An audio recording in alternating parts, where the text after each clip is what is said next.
여호수아 6장 우리 1절에서 7절에 있는 말씀 우리 함께 읽도록 합니다.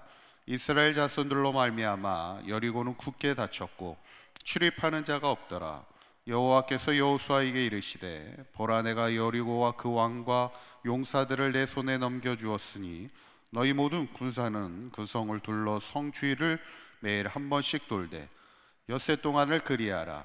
제사장 일곱 양납을 잡고 언약궤 앞에서 나아갈 것이요 일곱째 날에는 그 성을 7번 돌며 그 제사장들은 나팔을 불 것이며 제사장들이 양각 나팔을 길게 불어 그 나팔 소리가 너희에게 들릴 때에는 백성은 다 큰 소리로 외쳐 부를 것이라. 그리하면 그 성벽이 무너져 내리리니 백성은 각기 앞으로 올라갈지니라 하시매, 눈의 아들 여호수아가 제사장들을 불러 그들에게 이르되 너희는 언약궤를 메고 제사장 7은 양각 나팔 7을 잡고 여호와의 궤 앞에서 나아가라 하고, 또 백성에게 이르되 나아가서 그 성을 돌 때 무장한 자들이 여호와의 궤 앞에서 나아갈지니라 하니라. 아멘. 할렐루야. 우리 지난 시간에 이제 여리고 앞에 있던 여호와의 군대 대장이 서 있었죠. 그때 여호수아에게 한 가지 명령을 주십니다. 이거는 모세에게 주셨던 명령과 동일하죠. 내 발에서 신을 벗으라는 겁니다. 이 말은 네가 하고자 하는 이 정복 전쟁은 너에게 속한 일이 아니라 하나님께 속한 거룩한 일이라는 거예요. 그래서 우리가 하나님의 사명을 감당할 때는 세상적인 마음이나 인간적인 마음으로 감당하지 말고 거룩한 마음으로 그 사명을 감당하라는 것이죠. 이제 드디어 여호수아가 이제 여리고의 성에 도착하여 이제 여리고를 정복하는 이야기입니다. 이 여리고 성은 요단을 건넌 첫 번째 성이기도 한데 이곳이 참 살기가 좋았던 것 같아요. 왜냐하면 역사적으로 보면 여리고 성은 가장 오래된 도시 중에 하나입니다. 그만큼 살기가 좋고 또 오아시스가 있고 좋은 그런 성입니다. 1절에 보면 그래서 더욱더 여리고성은 더욱더 자신들이 지키고자 1절에 있는 말씀 보면 여리고는 굳게 닫혔다 이런 얘기를 합니다. 그만큼 철저하게 방어하고 있고 그만큼 견고하게 서 있던 자리가 여리고성이라는 거예요. 그리고 출입하는 자가 없더라는 이 말은 뭐냐면 그만큼 뭐예요? 출입하기가 쉽다는 거예요? 어렵다는 거예요? 그만큼 출입하는 자가 없었다. 이 말은 출입하기가 어려웠다라는 거죠. 그만큼 여리고성을 넘어뜨리고 무너뜨린다는 것이 쉬운 일이 아니었지만 하나님이 여리고성을 정복하게 하셨음을 우리에게 말씀하지요.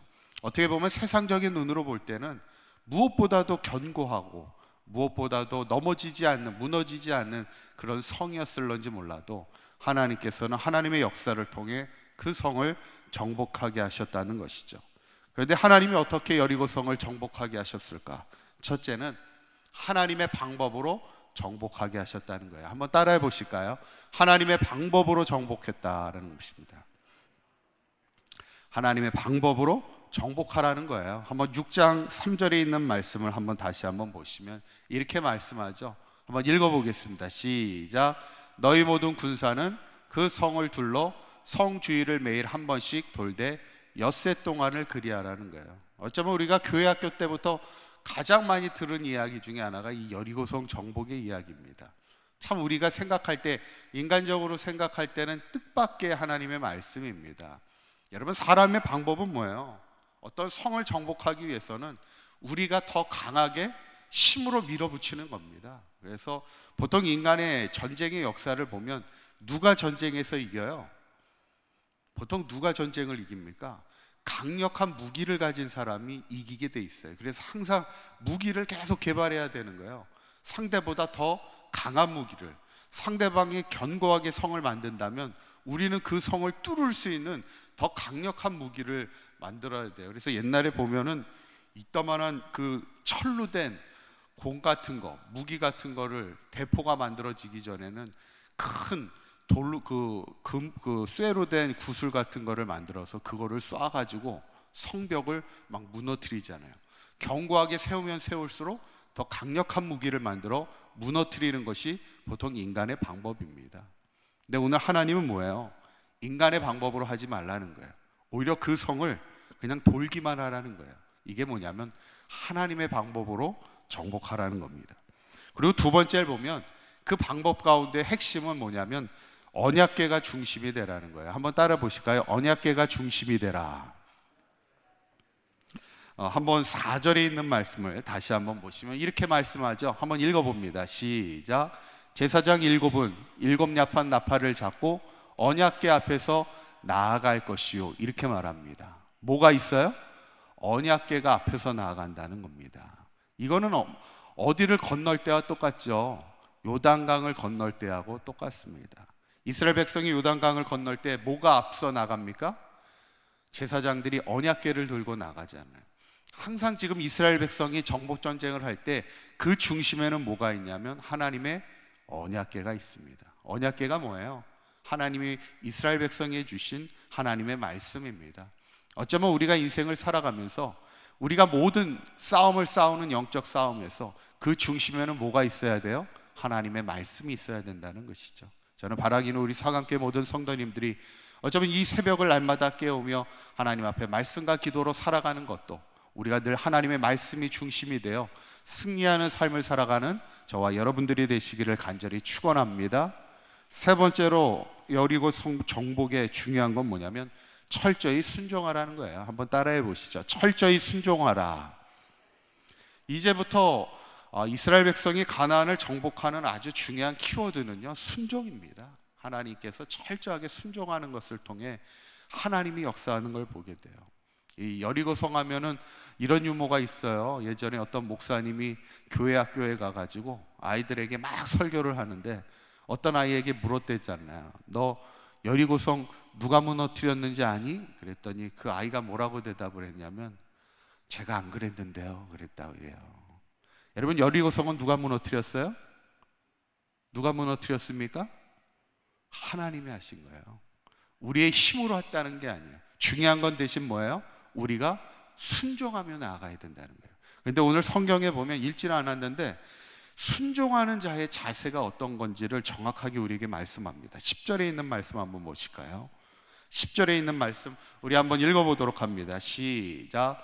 여호수아가 백성에게 명령하여 이르되 너희는 외치지 말며 너희 음성을 들리게 하지 말며 너희 입에서 아무 말도 내지 말라. 그리하다가 내가 너희에게 명령하여 외치라 하는 날에 외칠지니라 하고, 여섯째 날 한 바퀴씩 도고 일곱째 날 마지막 7바퀴를 도는 동안 철저하게 뭐 하라고 그래요? 아무 말도 내지 말라는 거예요. 소리 내지 말라는 거예요. 어쩌면 많은 이유가 있겠지만 그 중에 하나는 뭐예요? 어쩌면 이스라엘 백성이 하루에 한 바퀴씩 돌 때 얼마나 하고 싶은 말이 많았겠어요, 그죠? 하나님이 하루에 한 바퀴만 돌라고 그랬는데 강력한 무기로 하나님이 정복하게 하는 게 아니라 하루에 한 바퀴씩 돌게 할 때 얼마나 하고 싶은 말이 많겠어요. 이게 정말 이게 가능할까? 왜 굳이 이렇게 한 바퀴씩 돌게 할까? 하고 싶은 말들이 참 많았을 겁니다.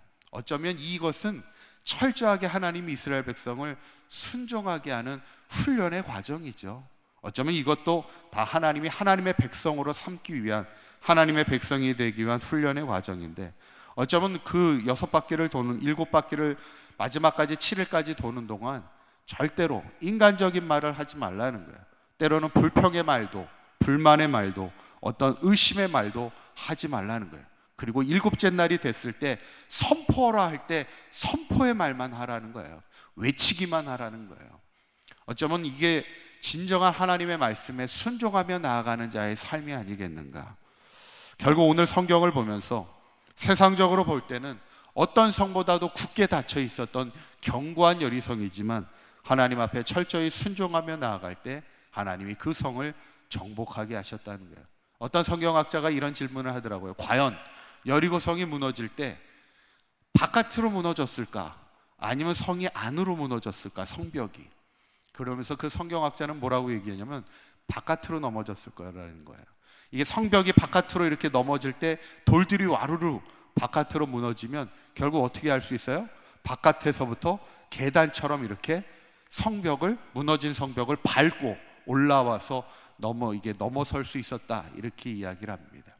인간의 생각으로는 도저히 넘어질 수 없는 견고한 성이지만 하나님의 방법으로 또 하나님의 말씀이 중심이 되어 순종하여 나아갈 때 하나님이 정복해 하셨음을 우리가 보면서, 어쩌면 우리가 인생을 살다 보면요, 여리고성과 같은 많은 인생의 문제를 만납니다.